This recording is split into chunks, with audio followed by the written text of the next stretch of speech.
Baik, kali ini kita akan membahas tentang perhitungan hujan kawasan dengan menggunakan metode Polygon Thiessen. Nah, biasanya dalam analisis hidrologi kita sering memerlukan untuk menentukan hujan rata pada daerah tersebut. Kenapa?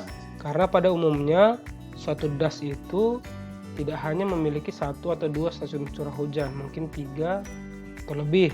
Nah, biasanya juga data curah hujan di masing-masing stasiun itu berbeda-beda, sehingga kita perlu menentukan rata dari beberapa stasiun curah hujan yang ada. Nah, biasanya terdapat 3 metode yang lazim digunakan. Yang pertama namanya aritmatik atau disebut juga dengan metode aljabar atau rata. Yang kedua metode Polygon Thiessen, dan yang ketiga adalah metode Isohyet. Namun pada kajian kali ini kita akan membahas tentang metode Polygon Thiessen. Nah, dalam metode Polygon Thiessen, metode ini digunakan untuk menghitung bobot masing-masing stasiun yang mewakili luas di sekitarnya dengan persamaan yang ada di slide, yaitu di mana curah hujan rata itu adalah perkalian dari luas catchment area dikalikan curah hujan di stasiun tersebut ditambah luas catchment area di stasiun curah hujannya dikali tinggi curah hujannya ditambahkan sampai pada berapa jumlah stasiun curah hujan yang ada dibagi luas catchment area stasiun 1 ditambah luas catchment area stasiun 2 sampai luas catchment area stasiun yang ada. Jadi kalau misalnya stasiun curah hujannya ada 4, berarti AN-nya itu menjadi A4 dan PN-nya menjadi P4. Kalau misalnya stasiun hujannya ada 5, berarti AN-nya menjadi A5, P-nya menjadi P5. Oke, biar lebih gampang, kita coba bahas contoh soal berikut. Jadi, satu das namanya Putra Guntur memiliki luas 77 km². Nah, kita diminta untuk menghitung besar curah hujan kawasan di das tersebut dengan menggunakan informasi curah hujan dari 4 stasiun yang ada. Ada stasiun P1, stasiun P2, stasiun P3, dan stasiun P4. Posisi stasiun P1, P2, dan P3 berada di dalam das, sedangkan stasiun P4 berada di luar das. Nah, bagaimana cara kita untuk membuat gambar Polygon Thiessen ya? Yang pertama adalah kita menghubungkan titik-titik stasiun dengan garis penghubung, garis bantu penghubung. Nah, misalnya contoh ini kita menghubungkan stasiun 1 dengan stasiun 2. Kita tarik garis penghubung seperti ini, garis putus-putus penghubung. Lalu selanjutnya dari titik 2 ke titik 3. Titik 3 ke titik 4 dan yang terakhir dari titik 4 ke titik 1. Nah, setelah seluruh titik ini dihubungkan, selanjutnya kita mengambil atau membuat garis tegak lurus terhadap pertengahan garis penghubung tadi, misalnya seperti ini. Nah, jadi kita lihat di sini, ini adalah garis penghubung, ini adalah garis tegak lurus yang posisinya tepat di tengah-tengah garis penghubung.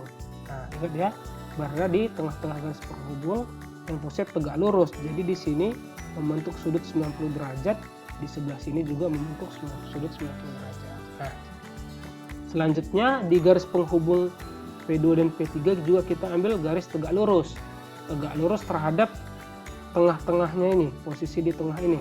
Nah, tarik garis tegak lurus ke dalam sampai dia menyentuh garis tegak lurus yang ada di sampingnya. Selanjutnya kita ambil garis tegak lurus antara P3 dengan P4 seperti ini. Nah, kita ambil tegak lurus di tengah-tengahnya juga. Jadi posisi ini adalah di tengah-tengah antara P3 dengan P4. Nah, kita ambil tegak lurus. Kalau misalnya dia tidak bisa bertemu dengan garis yang lain, belum bisa bertemu, jadi biarkan aja seperti ini. Nah, lalu kita ambil lagi garis tegak lurus antara P1 dengan P4. Nah, dari garis tegak lurus P1 dengan P4 kita tarik ke dalam, ternyata bisa bertemu dengan garis tegak lurus antara P3 dengan P4. Nah, jadi kita hubungkan di sini. Nah, lalu di sini ada kosong posisi di sini. Selanjutnya kita hubungkan titik pertemuan yang sebelumnya dengan titik pertemuan yang baru. Nah, sehingga ada garis pertemuan di sini. Nah, tempatnya menjadi seperti ini. Nah, dari sini kita sudah bisa menggambarkan luas catchment area di masing-masing stasiun. Misalnya untuk stasiun curah hujan 1, kita gambarkan catchment areanya adalah seperti ini, yang warna hijau ini, arsiran hijau. Nah, lalu catchment area stasiun 2 yang kita arsir warna coklat. Nah, selanjutnya luas catchment area stasiun 3 yang kita arsir warna coklat kemudahan seperti itu. Nah, lalu catchment area stasiun 4 kita arsir warna ungu. Nah, di sini perlu kita perhatikan, sering sekali banyak yang salah membuat gambar mengarsir catchment area di stasiun 4. Kenapa? Terkadang mereka membuat catchment area sampai sini, sampai ini, sampai keluar dari batas das di sini. Nah, itu adalah salah. Yang benar seperti ini, arsirannya tetap berada di dalam das. Nah, seperti ini. Oke, selanjutnya setelah kita bisa menggambarkan luas catchment area di masing-masing stasiun, kita lanjutkan dengan perhitungan.